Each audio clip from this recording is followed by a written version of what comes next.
In this video, we will look at the portfolio of Philtown. First, we will look at where to find the SEC filings, because for me it wasn't straightforward. The process wasn't straightforward. Secondly, we will look at what he sold during the previous quarter, what he bought, and what positions are the same.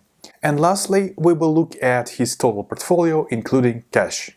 So let's get started. First of all, if you want to get updates about the portfolio of Philtown, you can press the subscribe button under the video. You will not miss any new updates. Okay, starting from the middle of May, we can see what super investors bought in the first quarter of 2022. And Philtown is a super investor that I follow. For me, it was really interesting to see what his additions were and what he sold during the quarter. I have read his books, and for me it was really interesting to see what stocks he owns and what he sold or bought during the last quarter. Okay, if you want to search stocks owned by Berkshire Hathaway, you just type in Berkshire Hathaway and you can select all the filings. If you type Scion Asset Management, you can search for stocks owned by Michael Burry. Here are all the filings of Michael Burry. But if you type in Rule 1 Fund or Rule 1 Investing, I wasn't able to find anything. So the way to find it is to type in World Funds Trust, you type search, and you select the second filing. So you open the filing,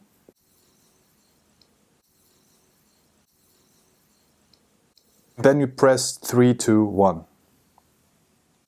So if you open the table, here are the exact filings.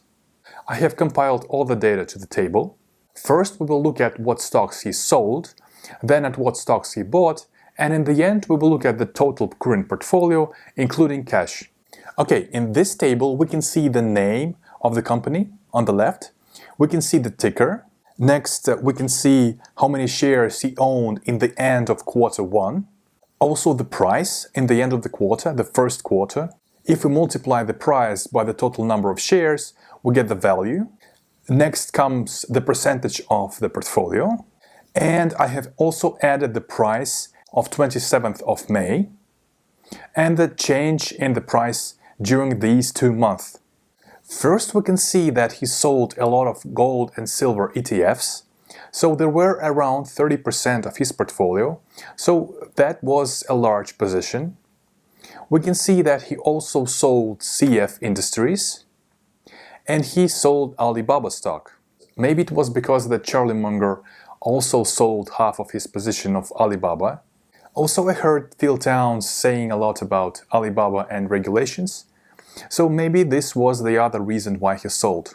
Also, it's worth mentioning that he has other portfolio. Maybe he only sold in his public portfolio, but he still owns Alibaba through his private portfolio.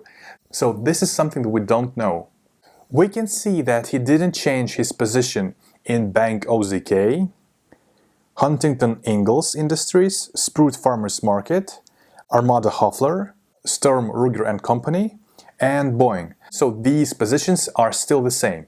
So he didn't add or sold them. But we can also see that he has 3 new additions: Sanderson Farms, Netflix, and Activision Blizzard. We can see that the position in Sanderson Farms is up around 6.7%.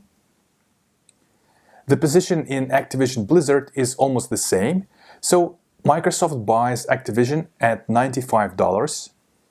So right now it offers around 20% upside. So if the deal will not go through, the stock will be much lower. So this is the risk premium. And we also can see that his position in Netflix is down around 47%.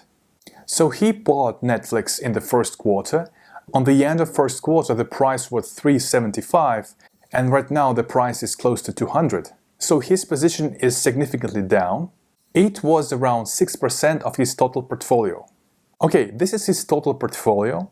We can see that almost 38% of his portfolio is in cash. The second largest holding is Bank OZK, around 15% of his portfolio. Sprout Farmers is around 8%. Sanderson Farms is around 6%. Armada Hoffler around 5%. Netflix around 6%. Right now, the position is significantly down. Activision Blizzard around 6%, Huntington Ingalls around 7%, and 3.6% in Sturm Ruger & Company. He also has less than 1% in Silver ETF. Also, I have made a portfolio update of Terry Smith, which is a famous British investor that I follow. Here is the video. If you are not subscribed to the channel, you can do this by pressing the subscribe button right here. You will not miss a single new video. Thank you very much for watching to the end, and see you in the next video.